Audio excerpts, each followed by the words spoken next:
ये घटिया मानसिकता वाले जो लोग हैं ना, जिनकी सोच सिर्फ मुगलवादी है, उन मुगलवादी विचारधारा से वो चलते हैं। उनकी पार्टी के जो लीडर हैं, जो मतलब राष्ट्रीय लीडर, राष्ट्रीय अध्यक्ष हैं और मुख्यमंत्री भी रह चुके हैं हमारे प्रदेश के, और इसके बावजूद भी उनके जो सांसद हैं वो ऐसी टिप्पणियां करते हैं एक महान पूर्वज के लिए, जिन्होंने हमारे देश और धर्म के लिए, मातृभूमि के लिए हमेशा त्याग बलिदान दिया है। ये सोचना चाहिए उस पार्टी को कि अगर इस देश के जो सनातन भाई हैं, सभी लोगों के लिए वो आदर्श रहे, और अगर आप ऐसी टिप्पणी कर रहे हैं किसी महान पूर्वज की, कहीं ना कहीं आपके खून में खराबी है, ये बात सोचना चाहिए। इसलिए राजपूत करणी सेना ने वहाँ आपके घर में जाकर आपके घर में पथराव किया, और आप फिर भी कह रहे हैं कि हम माफ़ी नहीं मांगेंगे। हो सकता है आपको अपनी जान प्यारी ना हो, मुझे ऐसा ही लगता है, तभी आप ऐसे भाषण दे रहे हैं, ऐसे टिप्पणियाँ कर रहे हैं। और ये बात ध्यान रखिए कि राजपूत करणी सेना जो है विश्व की ऐसी एक मात्र संगठन है जो अपने स्वाभिमान के लिए, अपने मान के लिए हमेशा लड़ी और लड़ेगी। मैं सभी जाति धर्म का सम्मान करता हूँ, मेरे लिए सभी पूजनीय है, लेकिन मैं चाहता हूँ कि हमारे समाज के जितने भी भाई बंधु हैं इस बात को सोचे कि आज ये मतलब एक छोटी सोच वाला जो मुगलवादी विचारधारा रखने वाला जो नेता है, ये हमारे समाज को आज टिप्पणी कर रहा है, कल कोई और करेगा। इसलिए आज आवाज़ उठाओ और ऐसे नेताओं को जमीन से मिटा दो। वो कह रहे हैं माफ़ी नहीं मांगेंगे, कुछ भी कर लो तुम। माफ़ी तो मांगनी पड़ेगी उसको भाई। अगर माफ़ी नहीं मांगेगा, देखो उसे जान अपनी प्यारी नहीं, अगर माफ़ी नहीं मांगेगा तो माफ़ी तो उसे मांगनी पड़ेगी। जो कि करणी सेना के हमारे उपेंद्र भाई हैं, उनका जो भी बलिदान वो बेकार नहीं जाएगा। उसी खून का बदला खून से लेंगे हम उसके। समाजवादी पार्टी के नेता कह रहे हैं कि उपेंद्र राणा हरियाणा में ही बोल सकता है, यहाँ तो चलने की नहीं है, भगा भगा के मारा है। कौन कह रहा भाई? कौन? समाजवादी पार्टी के कार्यकर्ता। सुनो, समाजवादी पार्टी के कार्यकर्ता जो भी चमचे हैं उनके, पहले एक बात बताएं, मैं उस दिन गया था आगरा, मैं भी गया था, ठीक है, मेरे भाई को कोई टच नहीं, समझ रहे हो, भाई को टच नहीं, वो तो पता है ऊपर से पत्थर मारने पर सर में चोट लग गई क्योंकि कांच गिर गया, ठीक है।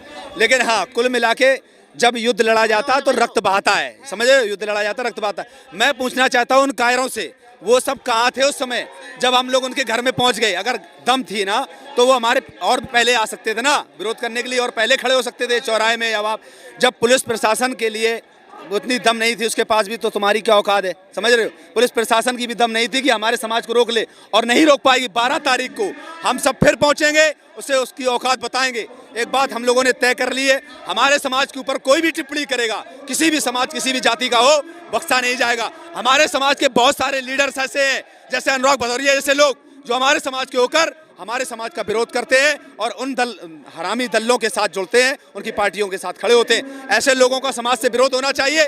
मेरा एक बात कहना है, हमारे भाइयों का अगर रक्त बहाया है समाज के लिए, तो हम लोग भी बहाने के लिए तैयार हैं, और एक एक भाई का बदला लिया जाएगा। 12 तारीख को आ रहे हैं। ये जो मुगलवादी विचारधारा रखते हैं, ऐसे दोगलों लोगों को सबक सिखाया जाएगा। भारत के अंदर रहना है तो एक बात ध्यान रखना होगा कि इस भारत भूमि के लिए, मातृभूमि के लिए हमारे पूर्वजों ने त्याग बलिदान दिया है, और हम भी देंगे, और अपने स्वाभिमान के लिए लड़े थे ठाकुर, हमेशा लड़ेंगे। जय भवानी। आप स्वाभिमान की बात कर रहे हो, बार बार मीडिया कर्मी उनसे बात कर रहे हैं तो वो एक ही जवाब दे रहे हैं, अरे भाई राणा सांगा गद्दार थे, तुम लोगों ने इतिहास नहीं पढ़ा, हम तो छाती ठोक कर कहते राणा सांगा गद्दार थे। वो कहाँ से पढ़ के आया अखबार, कहाँ से पढ़ के आया न्यूज? बाबर ने लिखा था, बाबर ने अपने बाबरनामा में लिखा। उस बाबर की हम क्यों सुने, उस हरामजादे की क्यों सुने हम? वो हमारे देश का एक ऐसा मतलब मुगलवादी है, आक्रांता है। हमारे देश का क्या है, हमारा आदर्श है क्या? हमारे हिंदुओं के लिए कुछ नहीं है, और बाबर अपने बाबरनामा में कुछ भी लिख देगा, क्या हम मान लेंगे? नहीं मानेंगे, क्योंकि ये देश में हमारी जो सरकारें बनी वो ऐसी मुगलवादी विचारधारा की सरकारें बनी, गांधी परिवार की होती हुए भी उन्होंने सिर्फ जब से शुरुआत हुआ, आप देख लो, शिक्षा में लेकर सभी मुसलमान जितने भी बने, मुसलमान ही सब शिक्षा के मंत्री बने, केंद्रीय मंत्री। इसलिए मैं चाहता हूं कि हमारे समाज को जागरूक होना पड़ेगा, ऐसे गद्दारों के लिए खड़ा होना पड़ेगा, एकजुट में होना पड़ेगा। और वो यादव समाज का अगर होता, अखिलेश यादव, तो वो आज गाय के गोबर को जो कह रहा है ना, दुर्गंध आती है, ऐसी बातें नहीं करता। उसके बाप दादा, उसके मतलब जो पूर्वज रहे होंगे, वो गाय के गोबर से ही अपना घर लीपते होंगे, अपने गाय के गोबर से ही हर काम करते होंगे। लेकिन आज गाय के गोबर की बनी रोटियां भी खाते होंगे, लेकिन आज उसकी सोच ऐसी हो गई, क्योंकि बड़े बड़े महलों में रहने लगे, अपने समाज के लिए लड़ते लड़ते आज वो करोड़पति अरबपति हो गए, लेकिन अपने समाज को पीछे छोड़ दिया। कहते हैं कि हम हिंदूवादी हो गए, मतलब मुसलमानवादी हो गए। वो किसी वादी नहीं है, वो सत्ता कुर्सी के लिए कुछ भी करने को तैयार, अपने समाज को। भाई साहब, राणा सांगा गद्दार थे? भाई दोस्त, मैं तो देख जानता नहीं, आप जाना भैया, हिंदू है, हीरो थे राणा सांगा, हमारे देश के हीरो थे राणा सांगा, इसने अपने ठीक है, बस्ती गाँव ये खाए, मुगले हमारे देश के नहीं थे। आँख खत्म होगी, पाँव कट गया, फिर भी लड़ रहे वो गद्दार कैसे हो सकते हैं वो? कह रहे हैं समाजवादी पार्टी के नेता, अरे मुगलों ने मंदिर भी बनाए थे, तुम क्यों मुगलों का विरोध करते हो? उन्होंने समाजवादी पार्टी के जो नेता है उनका डीएनए ही मुगलों का है, ठीक है, वो मुगलों की भाषा बोलते हैं। ये हमारा देश हिंदुस्तान हिंदुओं का है, ठीक है। जब धर्म के आधार पर पाकिस्तान दे दिया तो हिंदुस्तान में मुगलों क्या काम है? कह रहे माफी नहीं मांगेंगे, कुछ भी कर लो तुम राणा सांगा। मांगेंगे तो मंगवा देंगे, ठीक है भाई काट देंगे 12 तारीख को माफी की जरूरत नहीं है, उसको धरती से ही मिटा देंगे, उसकी औकात नहीं है हमारे राजाओं के बारे में बोलने की। कह रहे हैं कि जिस आगरा में तुम आओगे ना, वो आगरा यूपी है, और लोकसभा में हमने सीट जीत के बता दिया है कि तुम्हारा वर्चस्व नहीं है, हमारा वर्चस्व है। अरे यूपी में तो भाई साहब गद्दी बाबा की है और बाबाओं की रहेगी, और सनातन की है, सनातन की रहेगी। और ये याद रखें, आपने पूरे भारतवर्ष के सम्मान की बात करी है। राम जी लाल आप बचोगे नहीं, आपकी साथ जो आप कब्रों में आपकी 7 पुस्तक गड़ी हुई है ना, वो भी निकल के जय श्री राम और जय महाराणा बोलेंगे। ऐसे ही नहीं राम जी लाल तुम्हें छोड़ देंगे, तुम माफी के तुम्हारे बाप भी मांगेंगे, तुम्हारे पूर्वज भी मांगेंगे। आपकी बातों का जवाब करा था मीडिया ने कहा था कि करणी सेना ये कह रही है कि तुम महाराणा प्रताप भी बोलोगे, जय राणा सांगा भी बोलोगे, तो उनके कार्यकर्ता कह रहे हैं ये तुम वहम में हो, हम गद्दारों की जय नहीं बोलेंगे। वो इतना क्लेम कर रहे हैं गद्दार बोल के। अरे वो मुगलों की औलाद है तो वो क्या बोलेंगे, जिनका कोई बाप ना कोई धर्म ना कोई जाति ना कोई उनका धर्म है ना कोई जाति है, जो कि अपनी माँ बहनों के साथ शादी कर लेते हो, उनका कोई जाति धर्म है क्या? जो अपनी मौसी या अपनी बहनों के साथ शादी कर लेते हो, उनका कोई जाति धर्म नहीं होता। और वो मुगलों की औलाद है, और राम जी लाल भी मुगलों की औलाद है। वो मुगलों की औलाद है। हाँ मुगलों की औलाद है, मुगलों की। और सुन लो, उन्होंने मुगलों के साथ ही रहे हैं, मुगलों के साथ। बताइए अगर वो हिंदू होते तो वो हिंदुओं की बात करते, वो मुगलों की औलाद है, तभी तो इत्तेफाक खोल रहे शाम को बैठ के। इतना दंगा होने के बाद भी वो मुल्लों के साथ बैठ के इत्तेफाक खोल रहे हैं मुगलों के साथ। आपका नाम क्या होगा? मेरा नाम अजय सिंह चौहान। अजय सिंह जी, हमने इतिहास पढ़ा है, हमने भी पढ़ा है और सबने पढ़ा है। जब राणा सांगा जी 1570 में एक बार लोधी इब्राहिम को हराते हैं, फिर दूसरे युद्ध में भी 1518-19 के बीच में हराते हैं, तो जब राणा सांगा अकेले हरा सकते हैं और 2 बार हराया है, तो बाबर की जरूरत क्या पड़ गई राणा सांगा को? तो ये तो झूठ हो सकता है। ये तो सारा सरासर झूठ है, क्योंकि अब इनको पता है कि इनकी दाल गलने वाली मैसे नहीं है। मुगलों का अब खत्म होने का टाइम आ गया है, कबर भी खत्म होंगी, और हम जो आज जंतर मंतर पे आए, सनातन बोर्ड राणा सांगा जी के लिए आए, और जय भवानी। और 12 तारीख को हम पहुंचेंगे आगरा। अगर तूने माँ का दूध पिया है तो छतरी से सामने आके बात कर, पीछे बार करने वाले मुगलों की औलाद होते हैं, और मुगलों की औलाद हो तुम।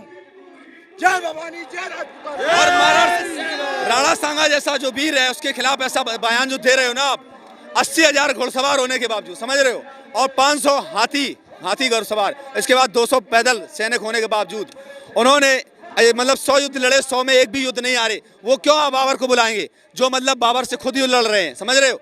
और इसके पहले इब्राहिम लोदी से 2 बार युद्ध लड़े, इब्राहिम लोदी को हरा दिया, तो इब्राहिम लोदी को हराने के लिए क्यों बुलाएंगे? ऐसे बयान वो इसलिए दे रहे हैं कि उनको अपनी एक छवि बनानी है लोगों समाज में, कि हाँ मैं एक मतलब समाज में एक पहचान बनाने के चक्कर में वो ऐसे गलत बयान दे रहे हैं। और वो ये नहीं जानते कि राजपूत समाज कहीं एक जगह नहीं है, पूरे भारत में है, और हर जगह उसका डंका बोलता है, हर समाज के साथ खड़ा होता है, क्योंकि हम लोग सनातनी हैं और सनातन भाइयों के साथ हमेशा खड़े होते हैं। हमारा विचार सिर्फ ये है कि हमारे अगर पूर्वजों पर टिप्पणी अगर कोई करेगा, देवी देवताओं पर करेगा, वो बख्शा नहीं जाएगा, क्योंकि हमारे पूर्वजों ने बहुत बर्दाश्त कर लिया, अब हम लोग बर्दाश्त करने वाले नहीं। आपको ये लगता नहीं कि घोर कलयुग आ गया, जिस राणा सांगा ने सनातन संस्कृति के लिए, और कहा जाए तो अपनों के लिए, ऐसा नहीं कि खाली एक जाति के लिए, भारत देश के लिए लड़ाई लड़ी, उस राणा सांगा को गद्दार कहा जा रहा है? क्या उनकी आंखों में आज स्वर्ग में बैठे आंसू नहीं आ रहे होंगे? उनके आंखों में आंसू आ रहे होंगे, खून के आंसू आ रहे होंगे, क्योंकि उनको गद्दार कहा गया। वो गद्दार बिल्कुल नहीं था। जो गद्दार बाबर था, उनकी औलादे नाजायज औलादे घूम रहे हैं। उनका हक क्या है गद्दार कहने को?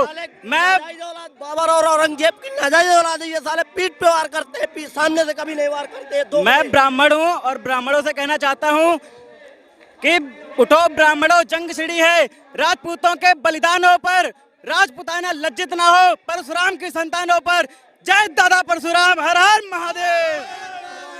जब आप ब्राह्मण होने के बावजूद भी राणा सांगा का समर्थन कर रहे हो, मतलब खाली एक राजपूत कम्युनिटी नहीं, पूरा हिंदू समाज, पूरा भारतीय समाज कर रहा है। सारे हिंदू करेंगे, और जो खुद को लड़ा था, बलिदान दिया था, ये साले दोगले बाबर और औरंगजेब की औलादे, ये साले इनको बाहर से निकालो।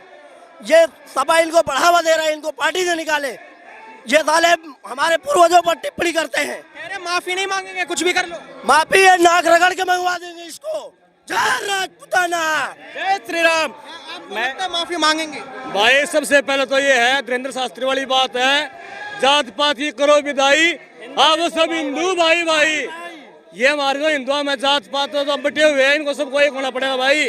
अरे माफी तो भाई मांगनी पड़ेगी। हमारा हिंदू पहले से गद्दार था, क्योंकि हमारे जो बब्बर शेर महाराणा प्रताप जी थे ना, जो वो तो एक अकबर के अकेला ही फाड़ देता था। हरियाणा का लट चलेगा जिस दिन भाई का, हरियाणा का लट सारी उनकी हेकड़ी निकल जाएगी और माफी तो वो नाक रगड़ के मांगेंगे। राजपूत थे जिन्होंने गद्दारी करी है महाराणा प्रताप के साथ, वरना कोई बहन तो इतने औकात थोड़ी थी अकबर की, जितना उसका वजन था इतना हमारे महाराणा प्रताप बाले का वजन था इतना भाई। अभी अभी अभी एक मीम बनाया जा रहा है मुस्लिम कम्युनिटी के थ्रू।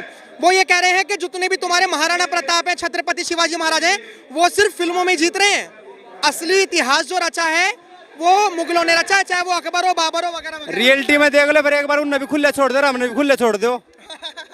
छोड़ दो खुले भाई, अगर वो ऐसे बोल रहे हैं छोड़ दो खुले, हटाओ प्रशासन को दूर, आमने सामने होने दो एक बार। अगर वार कर धोखे से आप किसी को भी वार करते हो तो कोई भी हारेगा, ठीक है ना। अगर इतने बड़े तुम तो रम खाओ तो बोल के करते हैं, ठीक है ना, तो वही चीज़ है और कुछ नहीं होगा। और जब मेरे साथ का ही गद्दार निकल जाएगा तो फिर मैं क्या करूँगा, ठीक है। तो वही गद्दार ये लोग हैं जो आज बयान कर रहे हैं, हिंदू पे टिप्पणी, गलत टिप्पणी कर रहे हैं, ये वही गद्दार थे जो उस समय थे, वो आज भी बसे हुए और इन्हीं के चक्कर में हो रहा है। देखो जो बात कहना है कि उन्होंने कुछ किया नहीं है, ठीक है। मैं सुनो कहता हूँ, महाराणा सांगा के एक हाथ नहीं था, एक पैर नहीं था, एक आंख नहीं थी, फिर भी उन्होंने युद्ध जीता। तो मेरा तो सवाल यही है कि जिसकी एक आंख नहीं होती, अगर आज के युग में अगर किसी की एक आंख ना हो तो वो सरकार के भरोसे बैठ जाता है। लेकिन उस वक्त उनकी एक आंख नहीं थी, एक हाथ नहीं था, पैर एक बेकार था, और उसके बाद भी युद्ध लड़ना और उसके बाद भी जीत के आना, तो ये तो वीरताओं की पहचान होती है। तो है कि उनको अपने बाप का पता नहीं है और बाबर को अपना बाप बना लेते हैं नाजायज वाला। भाई जो ये तलवार के लोग सलवार पहन रहे हैं ना, यही बोल रहे आज इतना, इन्हें तुम नहीं इतना जो हमारे महाराणा सांगा के बारे में ऐसे बोल रहे हैं, ये तलवार के लोग सलवार पहन रहे हैं, ये इनके बस की नहीं है।